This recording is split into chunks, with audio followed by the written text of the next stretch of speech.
Hello and welcome to Eye on Africa, our daily look across the continent here on France 24. Coming up. The UK Home Secretary Suella Braverman is expected in Rwanda, according to British media outlets. The trip is being described as a bid to speed up the UK's controversial deal with Kigali to deport asylum seekers. 10 million children in West Africa's central Sahel region are in extreme jeopardy due to worsening violence. That's the warning from the United Nations. We'll be live with Unicef's Regional Chief of Emergencies to hear more. And Ghanaians paid their final respects to their football hero Christian Atsu at his funeral in Accra. Atsu was living and playing in Antakya, Turkey, and was killed during the earthquakes that devastated the south of the country and northern Syria. Thanks for joining us here on France 24. I'm James Mulholland. First up, the UK Home Secretary is expected in Rwanda this weekend. That's according to several British news outlets. Suella Braverman's visit to Kigali is seen as a bid to accelerate the UK government's controversial deal to deport asylum seekers. Rwanda was supposed to host at least 1,000 asylum seekers, but legal challenges continue to delay the project, which has already cost the UK €160 million. More from our Rwanda correspondent, Clément Di Roma. This is the first visit to Rwanda by a British official since Rishi Sunak was elected in October 2022. The new Conservative Prime Minister is pushing for the adoption of a new law that would allow authorities to swiftly deport refugees to their country or to a third country, such as Rwanda. Earlier this month, Sunak spoke to Rwandan President Paul Kagame to speed up the partnership. Despite protests from NGOs, the British High Court ruled last December that the migrant deal between Kigali and London was legal. But this week, the Court of Appeals authorized a challenge from 10 refugees. Their cases will be heard in late April.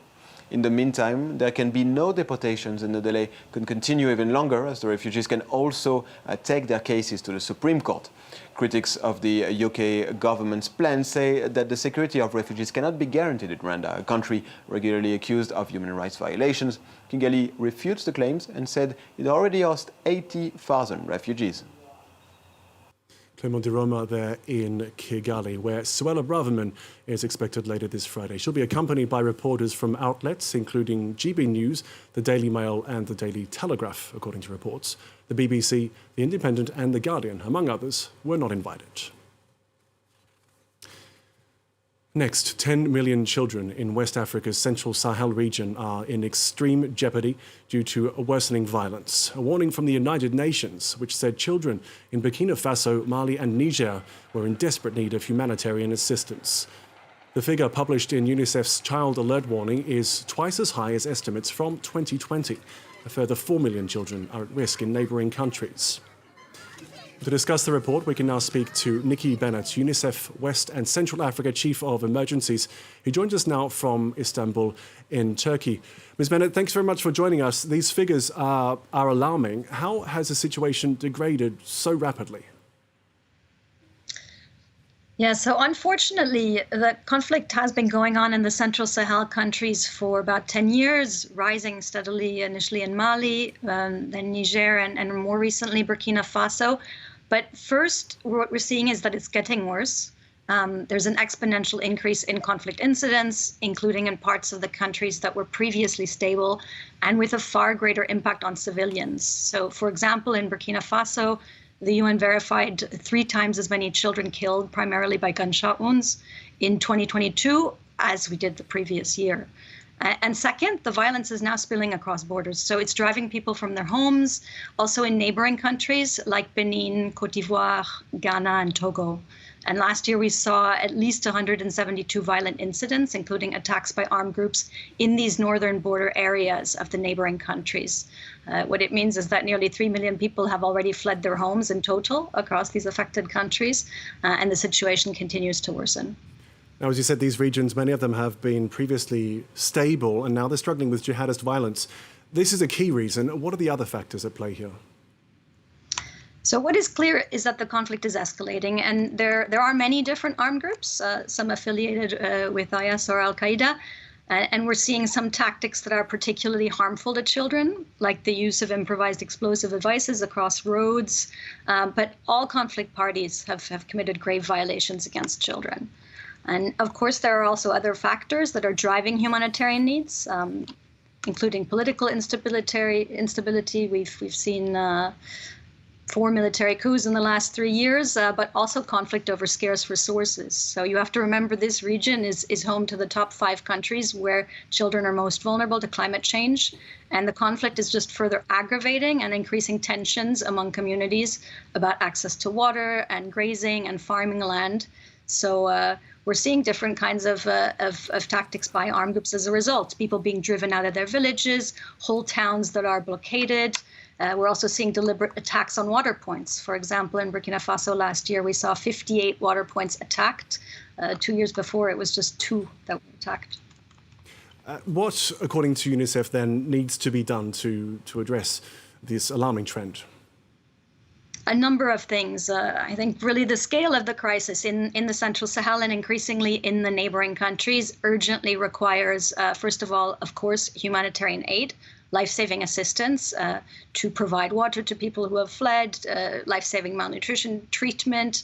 But also beyond that, we need to give people access to basic services. So to strengthen communities' resilience, working with and through local organizations, including mobile solutions in hard-to-reach areas. Because of the conflict, there's more than 8,300 schools that have completely closed because they've been attacked or teachers have been threatened. So children don't have access to basic services. And all of that can also only happen, and UNICEF is urging that all parties to the conflict fulfill their fundamental obligations, moral and legal, to children. It means ending attacks on children and on the services that they rely on, and allowing aid to reach these areas. We really feel the levels of violence and deprivation that children in the Sahel are facing are staggering. And UNICEF is trying to shine the spotlight on the fact that their needs are equally urgent and their rights deserve to be respected just as much as those of children in maybe more headline-grabbing conflicts. Okay, Ms. Bennett, thank you very much for those explanations. Nikki Bennett, UNICEF's West and Central Africa Chief of Emergencies. Thank you. Let's take a look at some of the stories making headlines across the continent. Authorities in Malawi, Mozambique and Madagascar are still discovering the scale of destruction after the passage of Cyclone Freddy. Over 400 people are now known to have died in the 3 countries, with at least 500,000 people affected and more than 180,000 displaced. Freddy dissipated this week after it rampaged across the region and circled back to cause further devastation.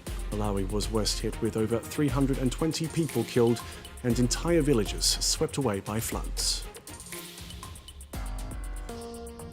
Angola's parliament has given the green light to send up to 500 soldiers to Eastern Democratic Republic of Congo.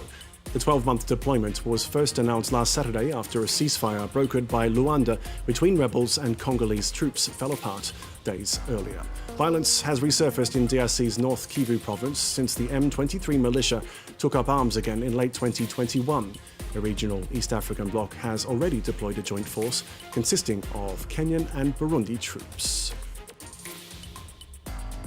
And the US Secretary of State has wrapped up his 4-day visit to Africa in Niger. On the highest-level visit by a US official to Niamey, Antony Blinken announced a $150 million direct assistance to Africa's Sahel region as Washington seeks regional allies in the fight against Islamist insurgencies.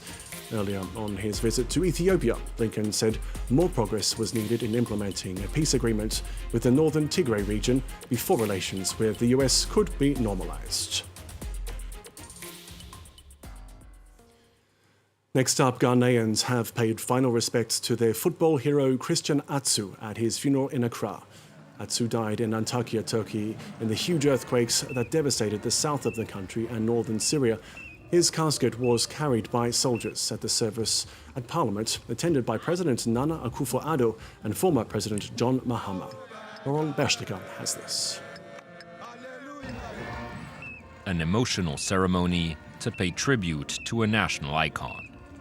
Black-clad mourners silently walked around the coffin of the departed Christian Atsu. It was their chance to give a final farewell to the Ghanaian footballer killed in the devastating earthquake that rocked Turkey last month. Atsu was a nice person, quiet person. Atsu, he liked people. Atsu liked people.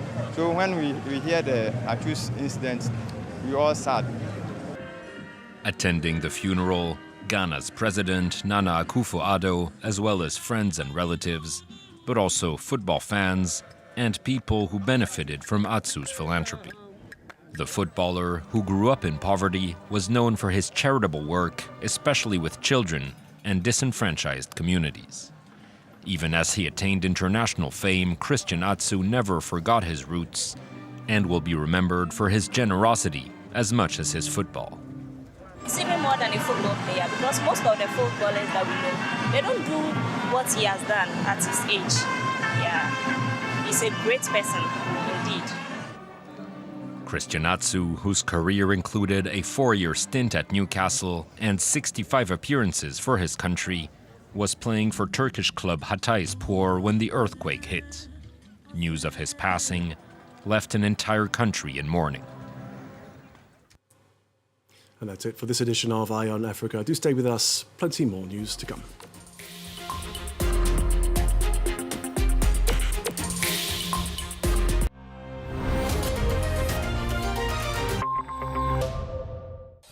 Morocco is often hailed for its stability, its position as a regional leader in women's rights, and its rich cultural history. But it's still a largely male-dominated society. So what does that mean for women in the arts? We're here to meet 3 female creatives making space for themselves in film, fashion, and rap music. Encore, presented by Eve Jackson on France 24 and France24.com.